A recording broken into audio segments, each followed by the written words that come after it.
నెల్లిమర్ల నియోజకవర్గం నుండి జనసేన టీడీపీ ఉమ్మడి అభ్యర్థిగా పోటీ చేయబోతున్న లోకం మాధవి గారు. అసలు ఎవరు ఈవిడ? పవన్ కళ్యాణ్ గారు ఈవిడ పేరు మొదటిగా ఎందుకు అనౌన్స్ చేశారు? అక్కడ గెలిచే అవకాశాలు ఈవిడికి ఎక్కువగా ఉన్నాయా? 2019లో చాలా తక్కువ శాతం ఓట్లకు పరిమితమైన లోకం మాధవి గారికి సీట్ కేటాయించడం టీడీపీ నాయకులు ఎలా అంగీకరించారు? దీని వెనుక పవన్ కళ్యాణ్ గారి వ్యూహం ఏంటి? అసలు ఈవిడ గెలుస్తారా లేదా?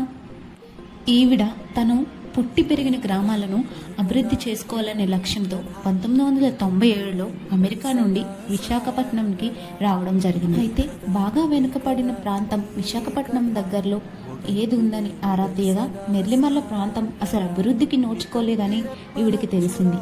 కాబట్టి నెల్లిమర్ల ప్రాంతంలో ఈవిడ స్థిరపడ్డారు.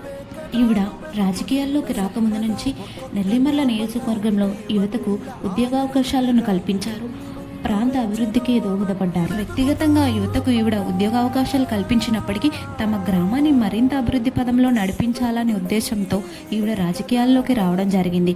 అయితే పవన్ కళ్యాణ్ గారు ఆశయాలను సిద్ధాంతాలను నచ్చి ఈవిడ 2019లో నెల్లిమర్ల నియోజకవర్గం నుండి జనసేన పార్టీ ఎమ్మెల్యేగా పోటీ చేశారు.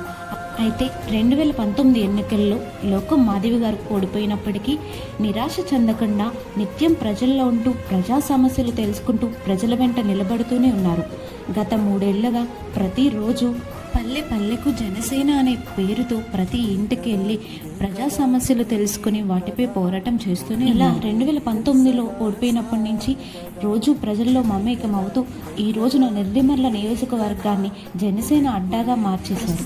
ఆవిడ స్థానిక యువతకు ఉద్యోగావకాశాలు కల్పించడంతో పాటు తమ నియోజకవర్గానికి రక్షిత మంచినీటిని అందించాలనే ఉద్దేశంతో ఎన్నికల ప్రచారంలో దూసుకుపోతున్నారు. తమ గ్రామంలో సంక్షేమంతో పాటు అభివృద్ధి కూడా జరగాలనే లక్ష్యంతో ముందుకు వెళ్తున్న మాధవి లోకం గారు గెలవాలని మనస్ఫూర్తిగా ఆశిద్దాం.